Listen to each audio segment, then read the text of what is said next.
Bonjour à tous les amis. Alors aujourd'hui on se retrouve pour notre 9e vidéo de notre série bien de 22 vidéos avec les arcanes majeures du tarot.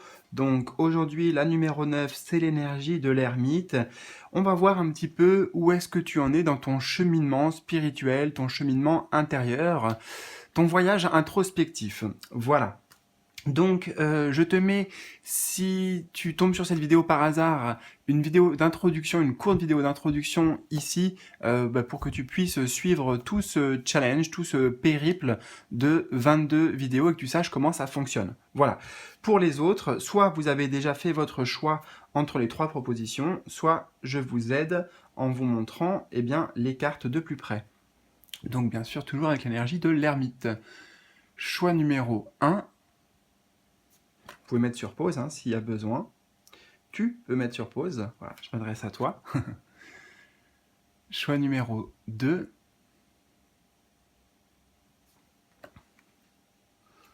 Et encore le choix numéro 3. Voilà. Alors, comme d'habitude également, en bas de cette vidéo, dans le petit volet d'information ou dans le premier commentaire aussi en général, tu vas trouver les timings qui correspondent à ces trois choix, les différents jeux que j'ai utilisés, etc., etc. Bref, toutes les informations qui peuvent être vraiment utiles se trouvent en bas de la vidéo. Et moi, eh bien, je te retrouve tout de suite pour ta guidance. C'est parti! Je commence avec toi donc qui a fait le choix numéro 1.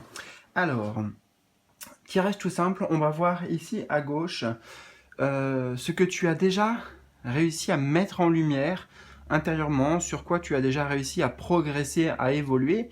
Et puis ici à droite, eh bien peut-être ce qui est encore un peu dans l'ombre ou ce qui reste à travailler. Voilà, ce sont des pistes ici de réflexion par rapport au travail, au cheminement plutôt intérieur. Alors, nous avons The Death, donc la mort, l'arcane numéro 13, ok. Et la justice. Intéressant. Alors, sur quoi tu as déjà évolué, sur quoi tu as déjà grandi?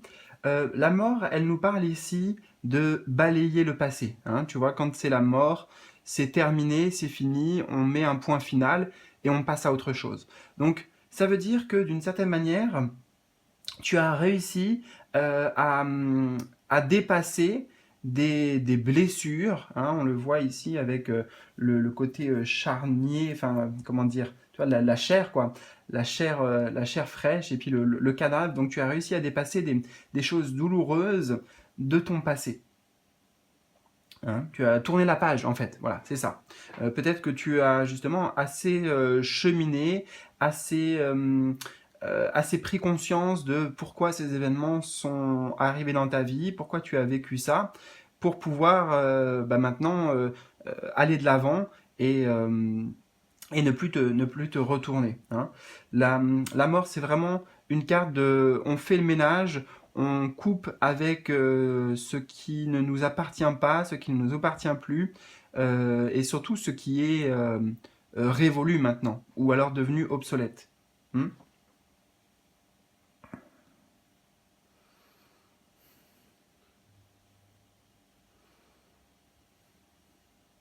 Je prends bien le temps hein, avec toi et avec chaque carte également.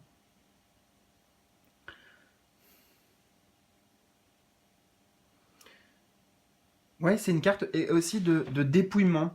Donc peut-être que tu as réussi à te détacher de certaines habitudes, de certains schémas de fonctionnement qui, euh, qui te collaient à la peau, j'entends, qui te collaient à la peau, mais qui étaient pourtant comme un vêtement, justement, tu vois, ça te collait à la peau, donc ce n'était pas ta peau. Tu vois ce que je veux dire? C'était ta peau, c'est ce qui va être véritablement toi. Mais si c'est quelque chose qui te colle à la peau, ça veut dire que c'est une couche. Donc, c'est un peu l'image qu'on me donne en fait. Tu as réussi à te débarrasser de certaines couches qui ne t'appartenaient pas. Je te donne un exemple très concret, ça pourrait être des, des croyances qui viennent de notre enfance, de notre parents et de notre éducation. Par exemple, tu vois, c'est ce genre de choses-là qu'on va inclure dans ces couches qui se sont superposées à nous, ce que l'on est, à ce que l'on pense vraiment, à ce que l'on ressent vraiment.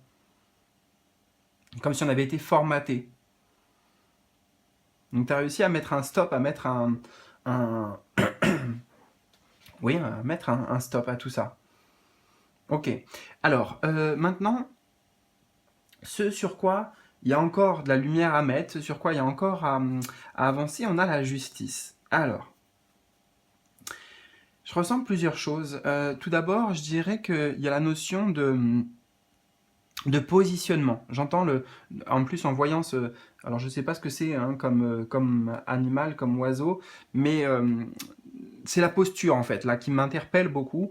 Donc dans ton positionnement, tu vois la justice c'est est-ce que c'est bien, est-ce que c'est mal, est-ce que je vais à gauche, est-ce que je vais à droite. Voilà, il faut statuer en fait. Et donc toi, peut-être que tu as encore du mal parfois, et par rapport à certains sujets, à te positionner justement clairement parce que euh, la justice, en fait, elle nous invite à tout simplement faire ce qui est juste pour nous. Hein, uniquement ça, ce qui est juste pour soi et en fonction de nos valeurs, en fonction de... personne n'est parfait, tu vois, donc là, il n'y a pas de justice parfaite. On essaye juste de faire comme on peut et avec...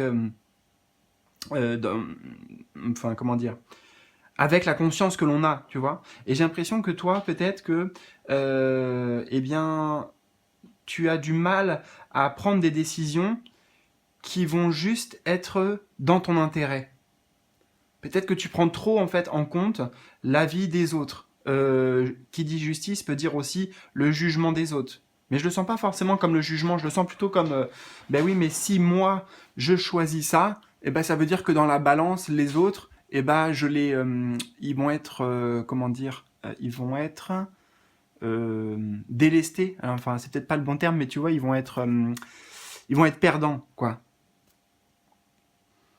Donc il y a toujours cette notion, voilà, avec la justice, donc la balance là, de sous-peser le pour, le contre, le bien, le mal, et donc d'avoir du mal à statuer et voilà, vraiment se positionner.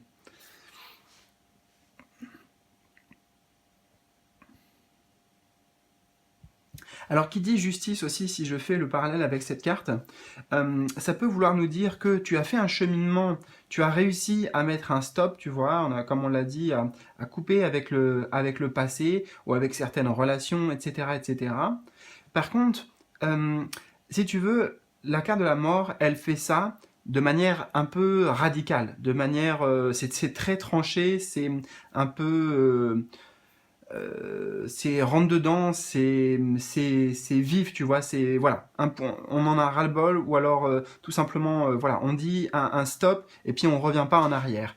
Et la justice peut nous indiquer que par exemple, il y a certaines étapes comme le pardon qui n'est pas fait. Hein. On peut tout à fait passer l'étape de la mort et passer à autre chose et puis avancer dans notre vie, etc. Mais pour autant, il y a toujours une forme de rancune, tu vois, par exemple, une forme de goût amer qui lui reste.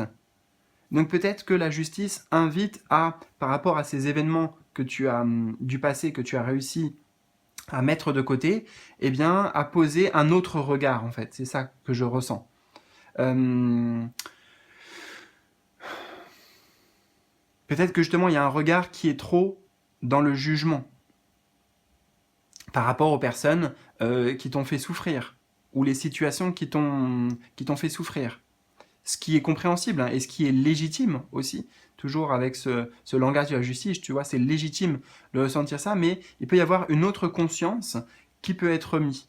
Peut-être en comprenant que certaines personnes qui t'ont fait du mal, eh bien, il y avait une forme d'inconscience justement chez ces personnes. Hein. une forme d'inconscience, c'est-à-dire qu'elle-même était mue, était dirigée, était contrôlée, bah, peut-être par justement des schémas qu'ils ont connus eux-mêmes dans leur vie, dans leur enfance, etc., etc. Tu vois, on ne connaît pas la vie dans les détails de tout le monde. Et c'est pas pour trouver des excuses ou pour amenuiser, amoindrir ce qu'ils ont fait, hein. Chacun est responsable, hein. La justice, ça nous parle de responsabilité aussi, donc chacun est responsable de ce qu'il fait, mais peut-être que, voilà, on s'arrête sur les événements et peut-être quelle est la cause, tu vois, quelle est l'origine ici. Donc là, voilà, je parle par rapport aux autres notamment.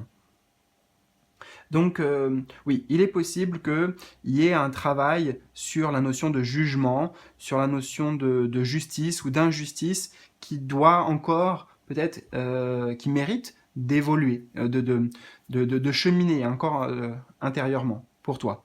Voilà. Écoute, j'espère que ce tirage t'aura parlé, que ça aura résonné. Je te souhaite dans tous les cas le meilleur et puis je te dis à bientôt pour la suite de ces aventures. Salut, salut!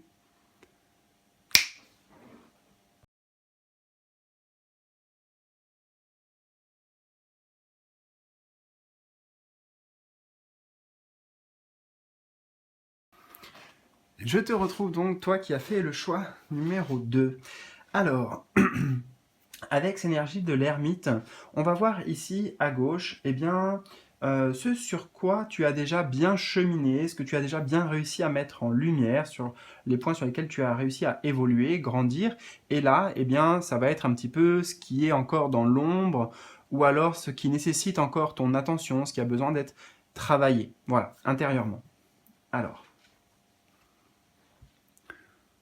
nous avons la numéro 4, l'empereur. Très bien.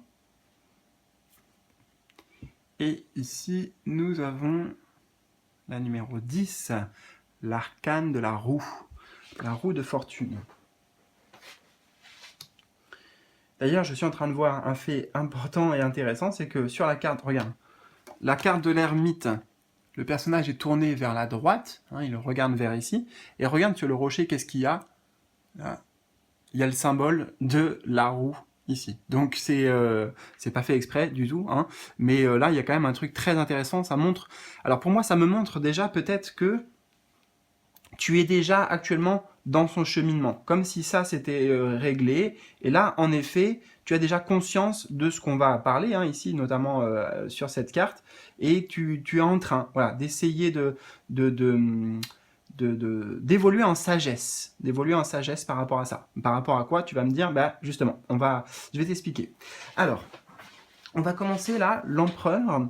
Donc ce sur quoi tu as déjà évolué, ce sur quoi tu as déjà grandi, bah, l'empereur c'est une carte déjà de pouvoir, hein, de pouvoir et d'autorité. Donc ça veut dire que, eh bien, tu as gagné peut-être en confiance en toi, en stabilité, tu vois, quelqu'un qui est bien ancré, quelqu'un qui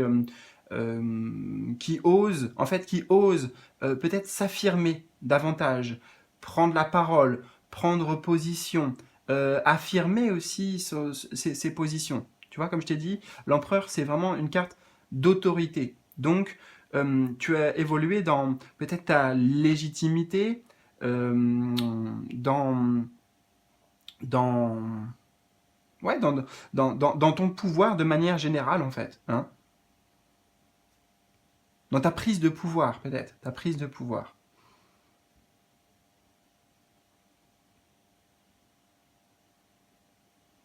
J'ai l'impression ici que ça veut dire que dans la reconnaissance que tu as vis-à-vis de toi-même, la façon dont tu te perçois, la façon dont tu te juges, donc la valeur aussi que tu t'apportes, eh bien là tu as fait quand même beaucoup de chemin. Donc c'est super. C'est super, c'est l'énergie ici yang ici, hein, donc l'énergie du masculin. Donc tu vois, tu as un masculin qui a grandi, le masculin sacré intérieur, qui est justement bah, dans l'affirmation, qui est dans euh, je mets des choses en place, tu vois, comment t'expliquer ça? J'essaie de, j'ai les images donc de te montrer, voilà, je pose des pierres, voilà, je pose des pierres concrète dans la matière. L'énergie du masculin, comme ça, l'énergie de l'empereur, elle est super importante pour tous nos projets, pour tout ce qu'on a envie de construire.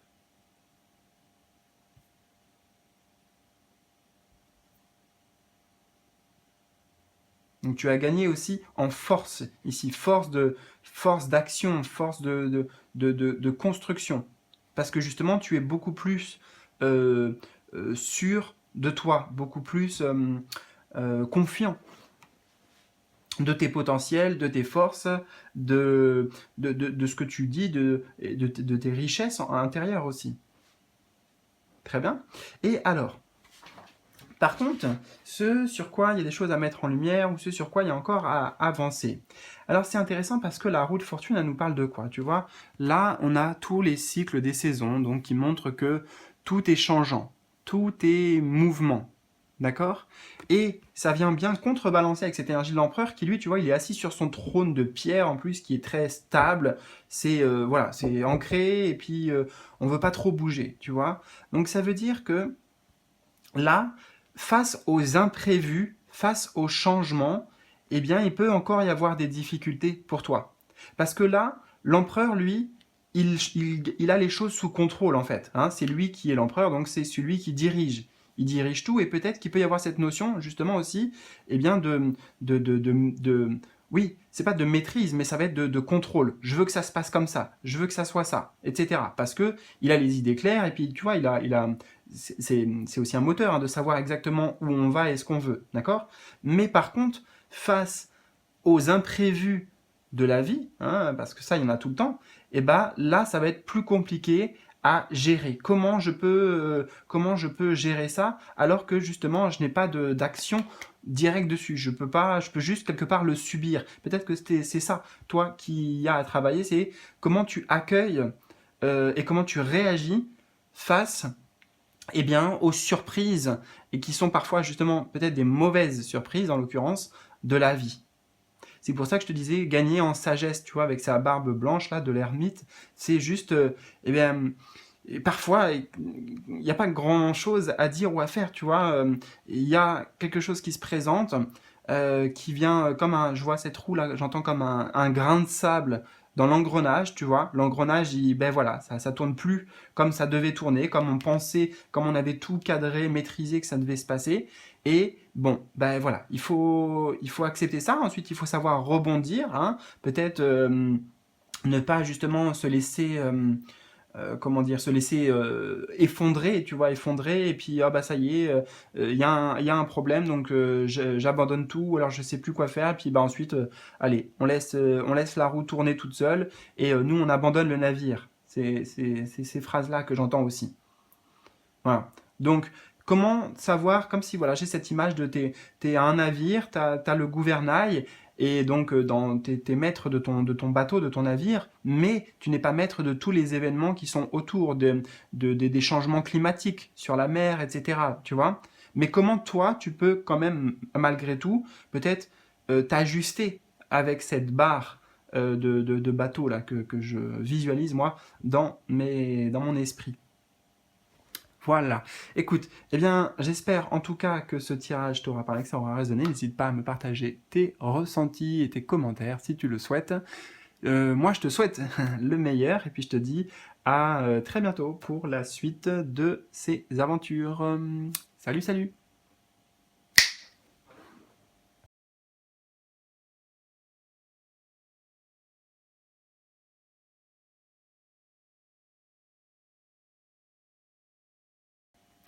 Et coucou, donc je te retrouve, toi qui as fait le choix numéro 3. Alors, on va voir avec l'énergie de l'ermite ici euh, ce que tu as déjà mis en lumière, hein, intérieurement, ce sur quoi tu as déjà cheminé, évolué, grandi.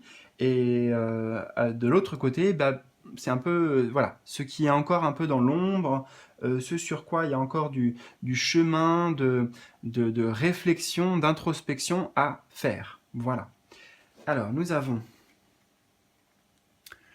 la zéro, donc c'est le fou, on l'appelle souvent. Et la numéro un, ça c'est intéressant, le battleur. ou le magicien. Donc on a la 0 et la 1. Très intéressant même. Ok, déjà je vois une sorte de transition avec la numérologie. Alors on va essayer de comprendre ça. Donc ce sur quoi tu as déjà évolué. Le fou, eh bien, c'est pas un fou, hein, déjà. C'est pas un fou, c'est un rêveur. Ok, et tu vois, en te disant ça, j'entends que peut-être que ce sur quoi tu as évolué, c'est la manière dont tu vis ton monde intérieur, dont tu vis ton imagination, tes, tes idées, tes pensées, tout ce monde, voilà, justement, je sais pas comment te dire autrement que ce monde intérieur qui est riche, qui est pas forcément lié justement au mental, mais plus lié à une forme de philosophie, d'inspiration. Et j'ai l'impression que tu assumes beaucoup plus, davantage, cette partie-là, alors qu'avant, peut-être que ce monde un peu de l'imaginaire, tu vois, de l'imaginaire, de l'imagination, tu l'avais mis de côté. Tu l'avais mis de côté pour plutôt te conformer à la vie, pour pouvoir, je sais pas moi, paraître plus sociable ou pouvoir mieux t'intégrer dans la société dans laquelle on vit ou avec les groupes, avec les autres. Et voilà, j'ai l'impression que tu retrouves une forme de liberté en fait, parce que c'est ça aussi. Le fou, c'est voilà, il fait les choses comme lui il l'entend, et c'est un peu le vagabond dans le tarot, c'est celui qui, c'est un grand voyageur, on le, comment dire, euh, il n'est pas dans des cases, tu vois, il n'est pas dans des cases, et lui, quand il est bien vécu, quand il vit bien cette énergie, il s'en fout de ce que les autres pensent. Voilà, c'est un peu l'électron libre, voilà, celui qui fait les choses à sa sauce, peu importe ce que les autres en pensent. Donc pour moi, tu t'es... alors attends, je vais essayer de mettre le terme qui me vient par rapport à l'énergie. Euh, c'est comme si je voyais des nœuds. Alors là, c'est avec ces espèces de lianes qui sont sur cette branche-là. Tu as dénoué en fait des nœuds qui t'empêchaient de te sentir libre, d'être toi-même, d'être... ouais, voilà, en fait, d'être libre et d'être toi-même. Donc je sais pas, là j'ai pas le détail bien sûr de c'est quoi ces nœuds, mais en tout cas des entraves. Ok, j'ai ce mot, voilà. Tu as déjà enlevé pas mal d'entraves pour plus assumer qui tu es. D'accord? Alors, par contre, on a l'énergie du 1 ici, qui nous parle là de ce qu'il y a à travailler, peut-être de certaines zones d'ombre. Ce qui va être intéressant, c'est que le 1, c'est la première arcane. Justement, hein, je t'apprends rien ici avec le chiffre 1. C'est la première arcane du jeu, donc ça veut dire que c'est celle qui débute. Et ça pourrait nous dire ici que tu as développé ta sensibilité, ton imagination, ta créativité, etc. Par contre, que quand il s'agit de vraiment, ok, allez, je me lance, allez, j'essaye quelque chose, et bah peut-être que là, tu es un peu perdu, tu vois. Parce que justement, tu as un monde intérieur très riche, mais peut-être que tu sais pas par où t'y prendre, tu sais pas choisir, tu sais pas ce qui t'intéresse vraiment, parce qu'un coup ça peut être ça, ensuite tu te dis ah oui mais peut-être ça, etc. Donc là j'ai l'impression la, la difficulté et ce qui a travaillé pour toi c'est ok, et ben je me lance vraiment. Je sais pas ce que ça va donner, j'essaye, j'ai aucune idée, mais j'ai une vision, j'ai un projet et ben je veux tenter l'expérience, je veux tenter l'aventure. Hein, parce que qui dit un dit il y a un potentiel en fait. Il y a un potentiel, mais forcément c'est tout le début, c'est le début du voyage, donc on ne sait pas du tout comment on va évoluer ce potentiel. Mais en tout cas le potentiel il est là. Mais il faut le mettre en action en fait. Tu vois, il faut le mettre en matière. Hein, là, le zéro, tu vois, le chiffre zéro, on n'est pas du tout dans la numérologie, en fait. C'est comme si on n'était pas ancré, on n'était pas vraiment là, on est dans un autre monde. Et le un vient ici nous projeter vraiment dans la matière, dans le concret. si tu veux. C'est comme si le zéro, c'était, voilà, un chiffre un peu mystérieux, il est nulle part, et le un, bah là, on est, voilà, on est en plein dedans. Tu vois ce que je veux dire? J'essaie de t'imaginer, de t'imager ça, voilà, justement, avec la numérologie, ce que ça m'évoque.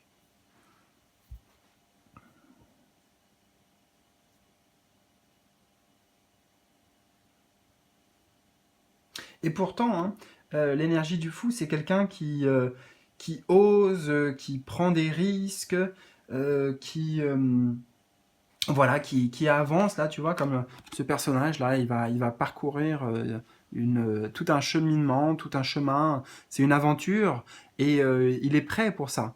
Hein, il est prêt pour ça. Donc peut-être que justement, ça veut nous dire ici que voilà, tu es prêt maintenant à vivre de nouvelles aventures, à t'ouvrir. Hein. Il y a vraiment aussi une notion pour toi d'ouverture à la vie, d'ouverture à l'inconnu. Donc je pense que tu as cheminé par rapport à ça, mais maintenant, et voilà, c'est j'y vais quoi. Et peut-être par où j'y vais, quel chemin j'emprunte en fait. J'ai plusieurs directions possibles, mais quel chemin j'emprunte. Voilà. Écoute, j'espère en tout cas que bien cette guidance t'aura servi et t'accompagnera. Je te souhaite le meilleur en tout cas et je te dis à bientôt pour la suite de ces aventures justement en vidéo. Salut, salut!